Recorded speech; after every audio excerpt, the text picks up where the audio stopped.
उम्मीद है आप सब खैरियत से होंगे। 2020 में मैं आप लोगों के लिए जो पहली वीडियो लेकर आया हूँ, ये वीडियो का मकसद मैं आपको ये बताना चाहता हूँ कि 2019 के अंदर पाकिस्तान को कौन कौन से इकोनॉमिकल चैलेंजेस का सामना करना पड़ा। वैसे तो जब से पाकिस्तान वजूद में आया है, अगर हम बात करें 1947 से लेकर 2019 तक और आज 2020 का आगाज अल्हम्दुलिल्लाह हो चुका है, पाकिस्तान को बने हुए तकरीबन 72-73 साल हो चुके हैं। लेकिन हर साल हम देखते हैं कि पाकिस्तान किसी न किसी इकोनॉमिकल चैलेंज के अंदर फंसता चला जाता है। जब से हमने होश संभाला है और जब से पाकिस्तान वजूद में आया है, तकरीबन हर साल हर महीने हम लोग यही सुनते हैं कि पाकिस्तान एक नाजुक दौर से गुजर रहा है। पाकिस्तान की इकोनॉमी बहुत बुरी हालत में है, पाकिस्तान के हालात बहुत बुरे हैं, पाकिस्तान बैंकरप्ट होने जा रहा है, पाकिस्तान का दिवालिया निकलने के लिए जा रहा है। और तकरीबन हर गवर्नमेंट जब भी आती है वो पिछली गवर्नमेंट को ब्लेम करती है और हमें यही बात बताई जाती है कि पाकिस्तान के माशी हालात बहुत ख़राब हैं और आवाम को यहाँ पे कुछ कॉम्प्रोमाइज़ करना पड़ेगा, कुछ सेक्रीफाइस करना पड़ेगा ताकि हम मुल्क के हालात को बेहतर कर सकें। तो इसी चीज़ को मद्देनजर रखते हुए मैं आप लोगों के लिए एक वीडियो लेकर आया हूँ जिसमें मैं आपसे कुछ डाटा शेयर करूँगा। वो डाटा इस हवाले से होगा कि पाकिस्तान ने 2019 के अंदर कौन कौन से चैलेंजेस को फेस किया, किस वजह से हमारी इकोनॉमी नीचे की तरफ गई, जो कि चंद सालों से हमारी इकोनॉमी ऊपर की तरफ जा रही थी, हमारी जीडीपी बढ़ रही थी, हमारी पर कैपिटा इनकम बढ़ रही थी। लेकिन ऐसा क्या हुआ 2018 के एंड से लेकर और आज 2019 का इख्तिताम हो चुका है, हमारी इकोनॉमी नीचे की तरफ जा रही है। हमारी जीडीपी जो पिछले कई सालों से इम्प्रूव हुई थी वो इस वक्त काफ़ी नीचे जा चुकी है। हमारी इंडस्ट्रीज, हमारी एग्रीकल्चर, हमारी सर्विस सेक्टर, तकरीबन कमोबेश हर सेक्टर इस वक्त डाउनवर्ड की तरफ है। उसका अगर आप स्लोप देखें, उसकी हम कारकर्दगी देखें तो वो नीचे की तरफ जा रही है। ऐसा क्या हुआ, ऐसे कौन से चैलेंजेस थे जो कि पाकिस्तान की इकोनॉमी को फेस करने पड़े? ऐसी क्या वजूहात थी जिसकी वजह से हमारे मुल्क से बिजनेस तकरीबन खत्म हो चुका? ऐसी कौन सी वजूहात थी कि लोग हम पे एतमाद नहीं कर रहे, दूसरे ममालिक हमारे यहाँ पे इन्वेस्ट नहीं कर रहे, हमारा बिजनेसमैन बाहर भाग रहा है? ऐसी कौन सी वजूहात थी? तो आइए चलते हैं इन वजूहात की तरफ। वन बाय वन मैं आपसे कुछ डाटा, कुछ मालूमात शेयर करूंगा। उम्मीद है कि आप सबको ये पसंद आएंगी। मेरे नज़दीक अगर मैं एज अ इकोनॉमिस्ट और अपना पॉइंट ऑफ व्यू दूं और जो मैंने दूसरे लोगों को स्टडी किया है पिछले चंद अरसे से, तो एक चीज़ नज़र आई है कि जो कि पाकिस्तान की इकोनॉमी के बारे में कहा जा सकता है कि पाकिस्तान की इकोनॉमी और पाकिस्तान का जो बिजनेस इस वक्त कोलैप्स हुआ है, इसकी सबसे बड़ी वजह गवर्नमेंट की पॉलिसीज है। इसमें कोई शक नहीं कि गवर्नमेंट जब आई बहुत अच्छा विजन, बहुत अच्छा मिशन लेकर आई थी, लेकिन इस वक्त गवर्नमेंट की अगर कारकर्दगी देखी जाए इकोनॉमिकल पॉइंट ऑफ व्यू से तो वो बहुत ही बुरी साबित हुई है। इसकी सबसे बड़ी मिसाल हमें ये नज़र आती है कि हमारा जो इन्वेस्टर था, हमारा जो डोमेस्टिक इन्वेस्टर था, वो भी इस वक्त इन्वेस्ट नहीं कर रहा। बाहर के लोग हम पे इत्मीनान क्या करेंगे जब हमारे घर के लोग ही अपना पैसा बाहर नहीं निकालेंगे? इसकी सबसे बड़ी वजह जो मेरे मुताबिक जो सामने आई है वो ये है कि गवर्नमेंट की कुछ पॉलिसीज ऐसी थी जिसकी वजह से हमारा इन्वेस्टर भाग गया। अगर हम बात करें तो वो सबसे बड़ी वजह गवर्नमेंट की निगरानी थी, यानी कि गवर्नमेंट ने करप्शन को कंट्रोल करने के लिए बहुत बड़े बड़े दावे किए और चोरों को पकड़ना शुरू किया, मुफ्ती लोगों को पकड़ा भी, लेकिन उन्होंने इतना डरा दिया, इतनी हाइप रेट की मार्केट के अंदर कि जो इन्वेस्टर था वो डर गया। उन्होंने कहा कि अगर हम पैसे इन्वेस्ट करेंगे, बैंक के थ्रू ट्रांजैक्शन होगी या किसी भी तरीके से ट्रांजैक्शन होती है तो एफबीआर वाले हमसे पूछते हैं कि पैसे कहाँ से आए। स्टेट बैंक की तरफ से इंस्ट्रक्शन आती है कि बताएं आपके पास पैसे कहाँ से है। गवर्नमेंट के मुख्तलिफ इदारे हमसे मालूमात इकट्ठी करते हैं, हमारे बारे में पूछते हैं कि पैसे कहाँ से कमाए, कहाँ से खर्च करने जा रहे हैं आप लोग। तो इन्वेस्टर, जैसा कि आपको मालूम है कि इन्वेस्टर खुली फिजा में काम करना चाहता है, वो नहीं चाहता कि बहुत सारी लिमिटेशन उसके ऊपर हो। हाँ ठीक है, गवर्नमेंट का कंट्रोल होना चाहिए, लेकिन हमने इन्वेस्टर को इतना ज्यादा डरा दिया कि वो जो इन्वेस्टमेंट कर रहे थे उन्होंने अपनी इन्वेस्टमेंट निकाल ली और जो नई इन्वेस्टमेंट करने जा रहे थे लोग, उन्होंने अपना हाथ रोक लिया और उन्होंने इन्वेस्टमेंट इस वक्त पाकिस्तान में नहीं की। तो सबसे बड़ी वजह जो इस वक्त हमारी जो इकोनॉमी कोलैप्स हुई, उसकी सबसे बड़ी वजह जो मेरे पॉइंट ऑफ व्यू से वो ये है कि बिजनेसमैन को गवर्नमेंट के ऊपर एतमाद नहीं है, क्योंकि गवर्नमेंट हर रोज, हर हफ्ते, हर महीने एक नई पॉलिसी का ऐलान कर देती है कि हम ये करेंगे, हम ऐसा करेंगे, हम उनको पकड़ेंगे, हम उनको पकड़ेंगे, हम किसी को नहीं छोड़ेंगे। तो जिस वजह से आपकी इकोनॉमी कोलैप्स हुई। क्योंकि अगर हम दूसरे ममालिक की बात भी करें जहां पे भी इकोनॉमी बूस्ट कर रही है, हम चाइना की बात कर रहे हैं, हम टर्की की बात कर रहे हैं, हम यूरोप की बात करें, तो वहां पे बिजनेसमैन को काफी रिलैक्स दिया जाता है। ये नहीं होता कि उसको बार बार अदालतों के चक्कर लगवाए जाए। तो मेरे पॉइंट ऑफ व्यू से जो पाकिस्तान की इकोनॉमी 2019 के अंदर खासतौर पे जो कोलैप्स हुई, हमारा जो बिजनेस तबाह हुआ, उसकी सबसे बड़ी वजह गवर्नमेंट की पकड़ धकड़ थी, जो कि होनी चाहिए थी लेकिन सही लोगों के ऊपर होनी चाहिए थी। उन्होंने सबको डरा दिया, जिसकी वजह से हमारा बिजनेसमैन डर के भाग गया। दूसरी सबसे बड़ी वजह जो हमारा बिजनेस तबाह हुआ वो टैक्सेशन है। टैक्सेशन किसी भी मुल्क में अहम रोल प्ले करती है रेवेन्यू को जनरेट करने के लिए, लेकिन हमारे मुल्क में जो टैक्स का निजाम है वो बहुत अच्छा साबित नहीं हुआ अभी तक, क्योंकि हम अपने टैक्स के निजाम में जितनी भी इस्लाहात करते हैं वो IMF या वर्ल्ड बैंक के मुताबिक करते हैं। हम चाहते तो हैं आवाम को रिलीफ दें, लेकिन हम कर नहीं पाते। हमसे मुराद हमारी गवर्नमेंट कर नहीं पाती, और वो गाहे बगाहे नए नए टैक्स लागू करती रहती है। अभी जो बजट 2019 के अंदर पेश किया गया था, जो पाकिस्तान का एक अच्छा बजट कह सकते थे, लेकिन वो अच्छा साबित नहीं हुआ। इसकी रीजन ये थी कि गवर्नमेंट ने बहुत ज्यादा टैक्स इंपोज कर दिया है। लोग टैक्स तब देते हैं जब लोग पैसा कमाते हैं। जब आप पैसा कमा ही नहीं रहे तो टैक्स कहां से देंगे। इसके अलावा फिर वो शनाख्ती कार्ड की शर्त लगा दी, क्योंकि आपको पता है कि हर मुल्क के अंदर 2 नंबर तरीके से पैसा इन्वेस्ट होता है, मार्केट में पैसा आता है, जरूर आता है, लेकिन आपने उसको इतना स्ट्रिक्ट कर दिया, इतनी पाबंदियां लगा दी FATF के चक्कर में या दूसरी तंजीमों के चक्कर में, हमने इसको इतना कंट्रोल कर दिया जिसकी वजह से हमारा जो बिजनेसमैन था वो इन्वेस्ट कर नहीं रहा। जब इन्वेस्टमेंट होगी नहीं, बिजनेस होगा नहीं, तो टैक्स कहां से जनरेट होगा। अगर हम इसकी एग्जांपल लें तो आज से 12 साल पहले पाकिस्तान की इकोनॉमी बहुत अच्छी थी।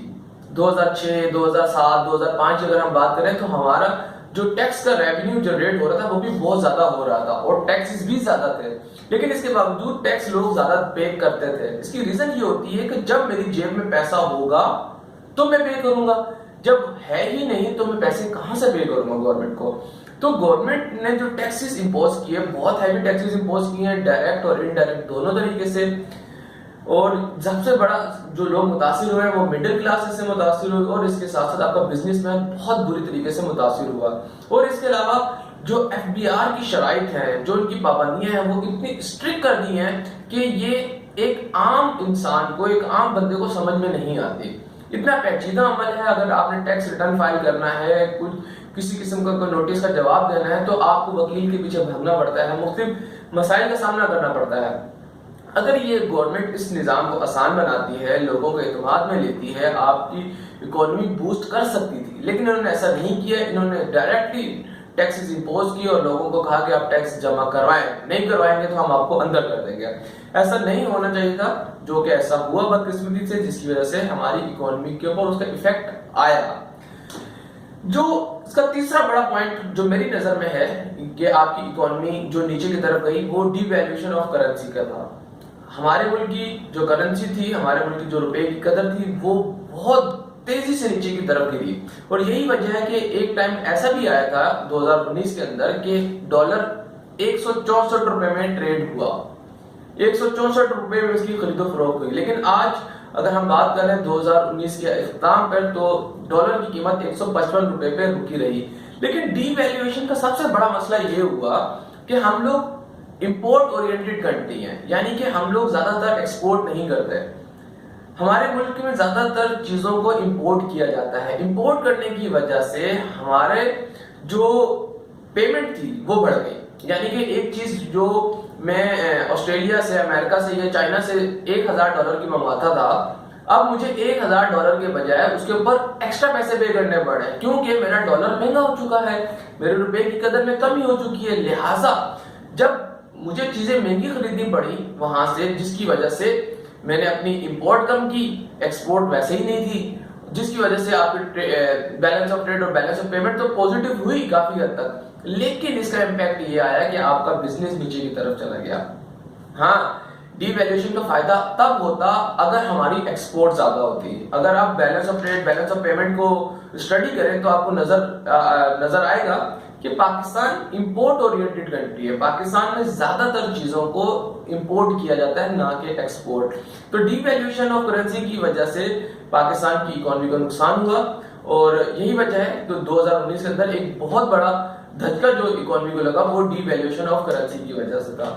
फिर इसके बाद अगर हम बात करें तो गवर्नमेंट ने फैक्टर्स ऑफ प्रोडक्शन थी, यानी कि हमारे मुल्क में जो चीजों को तैयार करने के लिए जो हमारी लागत आती है उसको कंट्रोल नहीं किया। हम अपने नेबरिंग कंट्री की बात करते हैं, चाइना की, इंडिया की, बांग्लादेश की, या किसी और मुल्क की बात करते हैं, तो वहां पे अगर गवर्नमेंट चाहती है वहां की कि हम अपनी इकोनॉमी को बूस्ट करें, हम अपने एक्सपोर्ट को बढ़ाएं, तो गवर्नमेंट वहां की जो चीजें होती हैं, यानी कि बिजली, गैस, पानी, इंफ्रास्ट्रक्चर वगैरह की जो लागत होती है उसको कम करती है। लेकिन यहाँ पे उल्टा सिस्टम हुआ, हमारे मुल्क में बिजली के टैरिफ बढ़े, गैस की कीमतें बढ़ी, और इसके अलावा दूसरे जितने भी चीजें की कीमतें थी वो बढ़ी। जब चीजों की कीमतों में इजाफा हुआ तो हमारी कॉस्ट ऑफ प्रोडक्शन, यानी कि जो चीज हम लोग 100 रुपए में बनाते थे, आज उसकी कीमत 150-200 रुपए में है। जब जाहिर सी बात है एक चीज 150-200 रुपए में बन रही है तो एक बिजनेसमैन अपना प्रॉफिट मार्जिन रखने के बाद उसको बेचेगा। जब मार्केट में वो चीज बिकने के लिए जाएगी तो जो चीज पहले 120 रुपए की थी आज वो मार्केट के अंदर आपको 200 रुपए में नजर आएगी।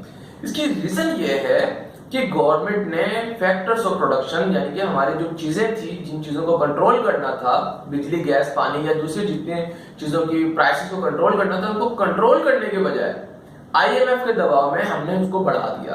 और यही वजह है कल 31 दिसंबर को नेपरा ने बिजली के रेट, जो कि कराची एक इंडस्ट्रियल हब है, वहां पे 4 रुपए 66 पैसे तकरीबन बिजली के रेट और बढ़ा दिया। अब इसकी वजह से जो 2020 के अंदर हमारी इकोनॉमी जो थोड़ी सी स्टेबल होने के लिए जा रही थी, हमारी चीजें जो प्राइस को स्टेबल होना था वो नहीं होंगे। हमारी चीजें जब तैयार महंगी होंगी तो हम उसको बेचेंगे महंगा, और जब हम चीज को बेचने के लिए जाते हैं इंटरनेशनल मार्केट में तो बहुत बड़ा कंपटीशन होता है। हम एक चीज को 200 रुपए में बेच रहे हैं, चाइना वही चीज 120 रुपए में बेच रहा है, इंडिया वही चीज 130 रुपए में बेच रहा है, बांग्लादेश वही चीज 110 रुपए में या 130 रुपए में बेच रहा है। तो कोई पागल तो नहीं है तो हमसे 200 रुपए की कोई प्रोडक्ट खरीदे। तो लिहाजा हमारे मुल्क में जो इकोनॉमी नीचे गई, इसकी एक बहुत बड़ी वजह यह भी है कि हमारे मुल्क में महंगाई के अंदर इजाफा हुआ, चीजें महंगी हुई, महंगी होने की वजह से चीजों के रेट मुनासिब तरीके से नहीं मिले। इसके बाद अगर हम बात करें आगे की तरफ चलें तो हमारे मुल्क में एक्सपोर्ट में इजाफा नहीं हुआ। गवर्नमेंट ने शुरू से ये टारगेट रखा था कि हम अपने एक्सपोर्ट को बढ़ाएंगे, लेकिन वो इस चीज में नाकाम रहे। एक्सपोर्ट हमारी हो नहीं रही क्योंकि मार्केट हम कम्पीट कर नहीं पा रहे इंटरनेशनल मार्केट में। चीजों की जो रेट है हम जो बना रहे हैं बनी महंगी रही है, तो हम इंटरनेशनल मार्केट में कम्पीट किस तरह से कर सकते हैं। यही वजह है कि हम इंटरनेशनल मार्केट में कम्पीट नहीं कर पा रहे और हमारी इंडस्ट्रीज दिन ब दिन नीचे की तरफ आ रही है। हमारी मैं अगर इंडस्ट्रीज का डाटा आपके साथ शेयर करूं कि जो इंडस्ट्रीज 2016 के अंदर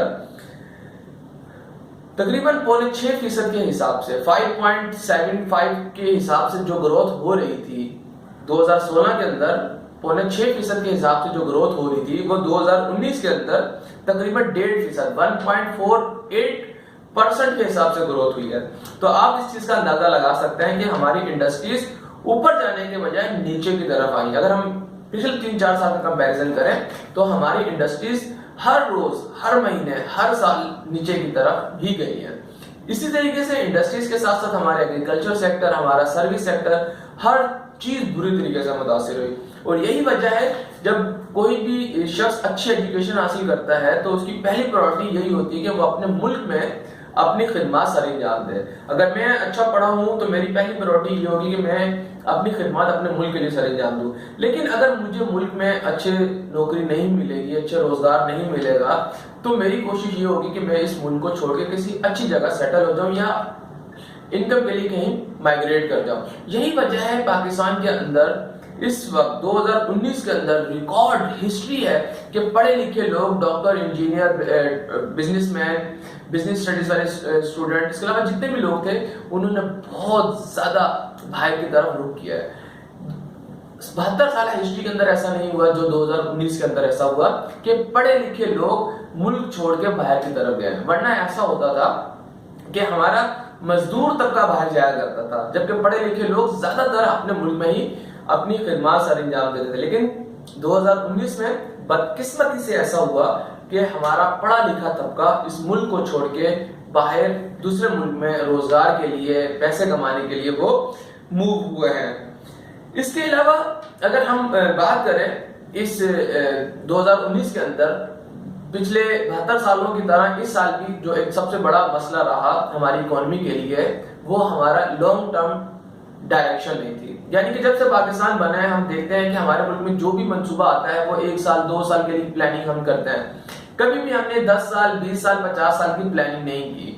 हमारा कोई विजन नहीं होता कि हमने जाना कहाँ है। जिस तरह भी मैं आपको एग्जांपल देता हूँ, हम सीपेक के ऊपर बड़ी तेजी से काम कर रहे थे पिछली गवर्नमेंट के अंदर जो पिछली गवर्नमेंट गुजरी, हमारे पिछले 5 साल का टेन्योर पूरा करने के बाद उन्होंने बहुत तेजी से काम किया इसके ऊपर।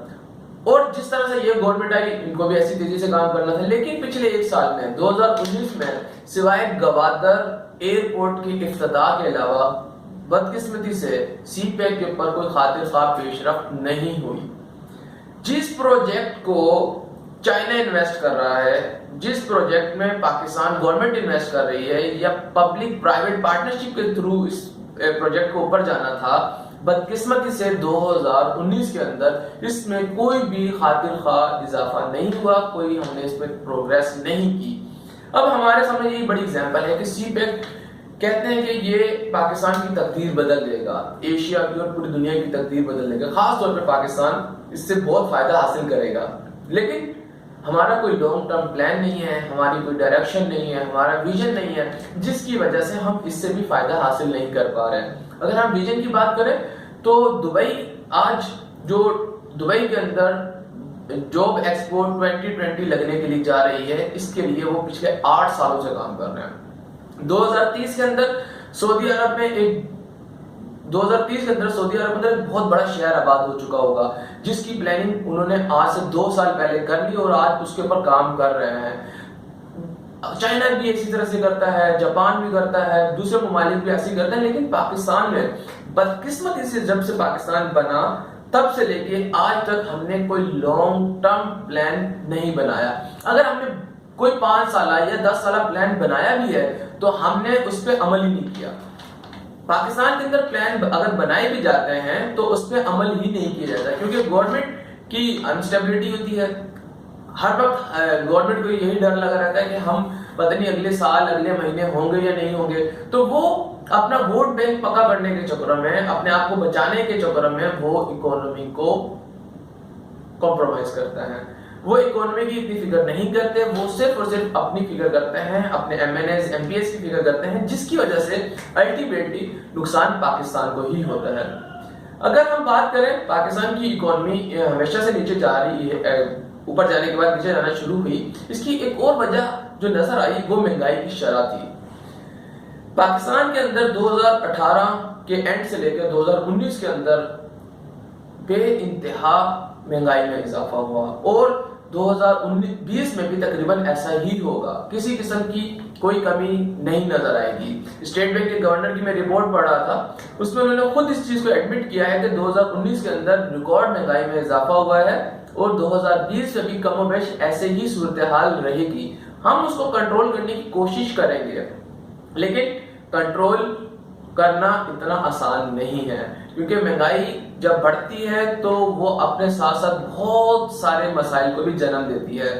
एक इकोनॉमिस्ट की मैं रिपोर्ट पढ़ा था, उसके मुताबिक उन्होंने एक डाटा शेयर किया जिसमें वो कहते हैं कि पाकिस्तान में पिछले 2 सालों में महंगाई की शरह में 26% इजाफा हुआ है और 2020 के अंदर 10 में से हर 4 अफराद गुर्बत की लकीर से नीचे जा चुके होंगे, यानी कि लोगों की पर कैपिटा इनकम बहुत कम हो चुकी होगी। मसला यह है कि लोगों की आमदनी कम है, महंगाई में दिन ब दिन इजाफा हो रहा है। अभी इस साल की 1 तारीख को पेट्रोल, गैस, बिजली और मुख्तलिफ टैरिफ्स के अंदर इजाफा हुआ, लेकिन लोगों की आमदनी में इजाफा नहीं हो रहा। मुल्क में बिजनेस तबाह हो चुका है, बिजनेस है नहीं, तो लोग कहां से पे करेंगे, कहां से सेव करेंगे? कहते हैं कि पाकिस्तान की अवाम सेविंग की तरफ नहीं जाती, पाकिस्तान की अवाम कंजम्पशन की तरफ ज्यादा जाती है। अरे बाबा, हम सेविंग करेंगे कहां से जब हमारे पास पैसे होंगे ही नहीं? अगर मैं 10,000 रुपए कमाता हूं और मेरे खर्चे 11,000, तो मैं सेविंग कहां से करूंगा? हाँ, अगर मेरी इनकम 10,000 से बढ़ के 50,000 हो जाती है तो हाँ, मैं कहीं जाके सेविंग कर सकता हूँ। लेकिन अगर आप मजदूर तबके को उठाएं, आप हर सेक्टर को उठाएं, तो वहां पे लोगों की सैलरीज बहुत कम है और महंगाई की शरह में बहुत इजाफा है। जब जिस मुल्क के अंदर इनकम कम और एक्सपेंसेस ज्यादा होते हैं, तो उस मुल्क के अंदर इन्वेस्टमेंट अल्टीमेटली कम हो जाती है। इकोनॉमिक के पॉइंट ऑफ व्यू से अगर हम एक चीज को डिस्कस करें कि जब भी किसी मुल्क के अंदर बिजनेस को बढ़ाना है, इन्वेस्टमेंट को बढ़ानी है, तो सब उसके साथ साथ उस मुल्क में महंगाई को भी कंट्रोल करना होता है। क्योंकि जब एक आम शख्स की आमदनी में से कुछ थोड़ी बहुत सेविंग होगी और वो सेविंग कर करके कुछ पैसे जमा करता है, उसके बाद उस पैसों को वो कहीं इन्वेस्ट करता है। जब वो इन्वेस्ट करता है तो उसका बिजनेस बढ़ता है, तो उसके साथ साथ जॉब्स अपॉर्चुनिटीज बढ़ती हैं, लोगों को रोजगार मिलता है, लोगों के घर चलना शुरू हो जाते हैं। लेकिन जब मेरे पास सेविंग ही नहीं होगी तो मैं इन्वेस्टमेंट कैसे करूंगा, मैं बिजनेस कैसे चलाऊंगा, मैं बिजनेस की अपॉर्चुनिटीज कैसे तलाश करूंगा, लोगों को रोजगार कहां से दूंगा? तो इकोनॉमिक के पॉइंट ऑफ व्यू से 2019 पाकिस्तान के लिए बहुत अच्छा नहीं रहा और यही वजह है कि उम्मीद की जाती है कि 2020 भी पाकिस्तान की इकोनॉमी के लिए कोई इतना अच्छा नहीं रहेगा। इसकी रीजन ये है कि जब तक पाकिस्तान IMF, वर्ल्ड बैंक और बैरूनी ताकतों के अंडर तसल्लुत चलता रहेगा, तब तक हमारी इकोनॉमी तरक्की नहीं कर सकती। हाँ, अगर हम अपनी इकोनॉमी को बूस्ट कराना चाहते हैं तो सबसे पहले हमें अपने बिजनेस को उठाना होगा। हाँ, उम्मीद की जाती है कि जिस तरह से अभी गवर्नमेंट की एक पॉलिसी आई, नैब को इंस्ट्रक्शन दी है, बिल पास किया है, जिसमें कहा गया है कि 50 करोड़ से नीचे के जिनके मामलात हैं करप्शन वगैरह के, उनको हाथ नहीं डालेंगे। इससे एक अच्छा साइन मार्केट को मिला है। हो सकता है आपकी स्टॉक एक्सचेंज भी बूस्ट करे, आपके बिजनेस के लोगों में इत्मीनान पैदा हो, उनका जो डर खौफ है वो खत्म हो और वो अपना पैसा इन्वेस्ट करें। क्योंकि जब तक आप बिजनेसमैन का डर खौफ परेशानी खत्म नहीं करेंगे, आप इंटरनेशनल इन्वेस्टमेंट को भी नहीं ला सकते, आप अपने मुल्क में बिजनेस को तरक्की दे ही नहीं सकते। जब बिजनेस नहीं होगा, तरक्की नहीं होगी, तो गवर्नमेंट को अल्टीमेटली टैक्सेस, रेवेन्यूज कम मिलेंगे। तो ये जो वीडियो मैं आज आपके लिए लाया था, ये 2019 में जो चैलेंजेस पाकिस्तान की इकोनॉमी को फेस करने पड़े हैं उस हवाले से थी।